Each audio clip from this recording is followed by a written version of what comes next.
স্বামীর মনে মা বোনেরা ব্যথা দিও না, আমার নবীর ঘোষণা ঘটনা শোনো মা ফাতেমার, ঘটনা শোনো মা ফাতেমার। স্বামীর মনে মা বোনেরা ব্যথা দিও না, আমার নবীর ঘোষণা ঘটনা শোনো মা ফাতেমার, ঘটনা শোনো মা ফাতেমার। কি ঘটনা কবি ছন্দের মাধ্যমে লিখছে দেখুন।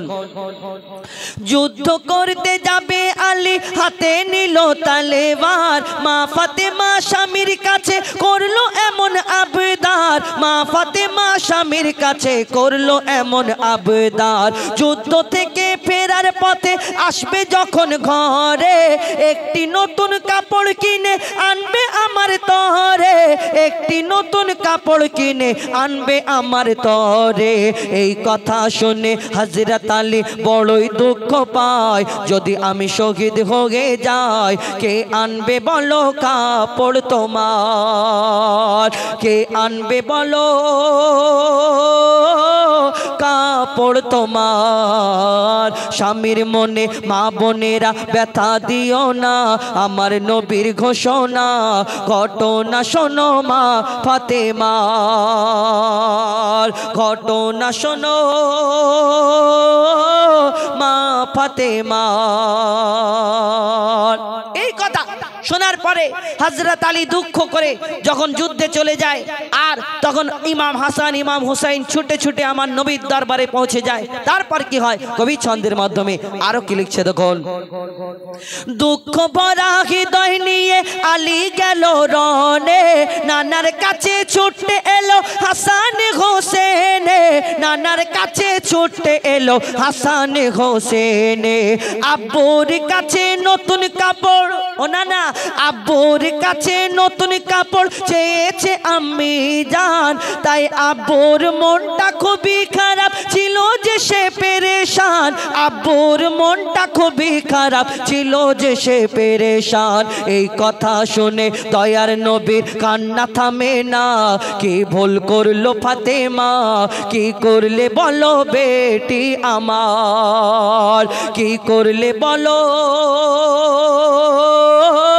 বেটি আমার। স্বামীর মনে মা বোনেরা ব্যথা দিও না, আমার নবীর ঘোষণা ঘটনা শোনো মা ফাতেমার। আমার দয়ার নবী বড় কষ্ট পায়, আর মা ফাতেমার ঘরে প্রত্যেক দিন আমার দয়ার নবী যেতেন দেখা করতে, কথা বলতে।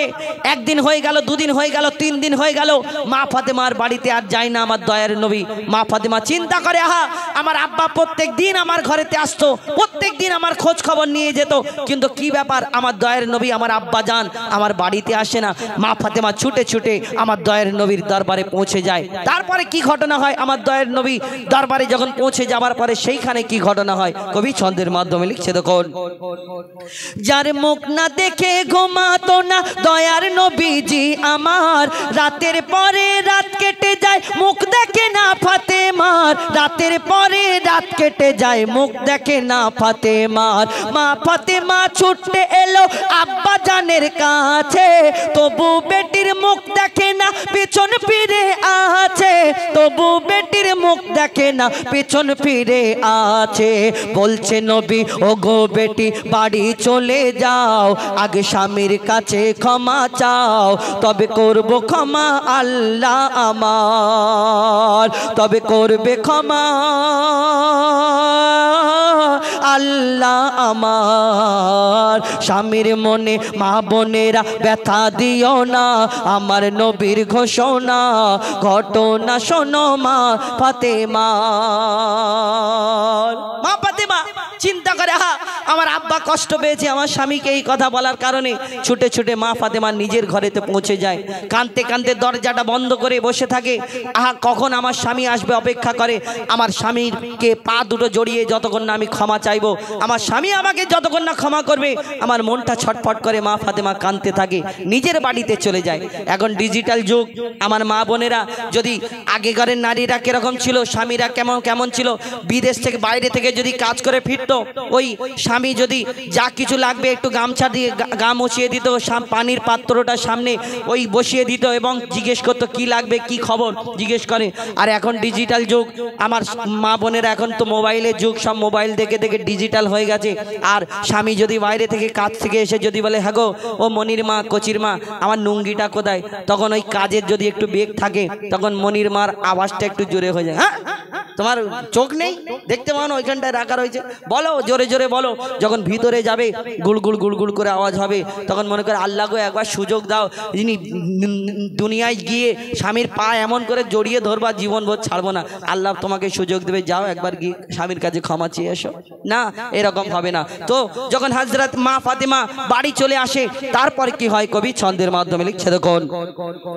যুদ্ধ থেকে হযরত আলী এলো যখন ঘরে, যুদ্ধ থেকে হযরত আলী এলো যখন ঘরে, চাইছে ক্ষমা মা ফাতেমা পা দুটোকে ধরে, চাইছে ক্ষমা মা ফাতেমা পা দুটোকে ধরে, ক্ষমা করে দাও আমারে আর করব না এমন ভুল, তোমার মনে ব্যথা দিলে স্বামীর মনে ব্যথা দিলে ব্যথা পাবে খোদার রাসূল, স্বামীর মনে ব্যথা দিলে ব্যথা পাই গো খোদার রাসূল।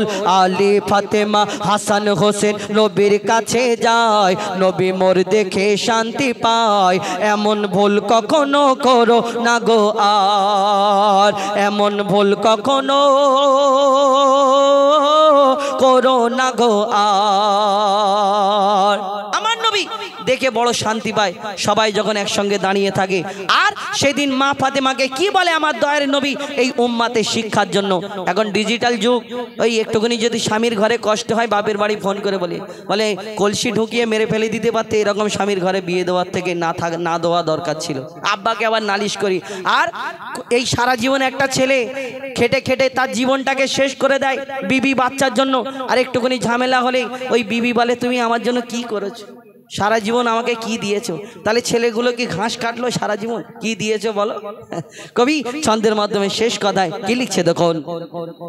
বলছে নবী আল আরাবি শোনো বেটি ফাতেমা, সেদিন নবী কি বলে, বলছে নবী আল আরাবি শোনো বেটি ফাতেমা, আলী যদি আজ তোমাকে না করি তো ক্ষমা, আলী যদি আজ তোমাকে না করি তো ক্ষমা, আমি তোমার আব্বা তোমাকে ক্ষমা করতাম না, স্বামীকে যে দুঃখ দেবে আমি তাকে চিনব না, স্বামীকে যে দুঃখ দেবে নবী তাকে চিনবে না।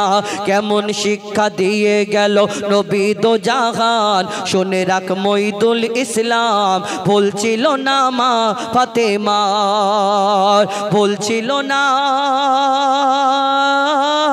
মা ফাতেমা, স্বামীর মনে মা বোনেরা ব্যথা দিও না, আমার নবীর ঘোষণা ঘটনা শোনো মা ফাতেমার, ঘটনা শোনো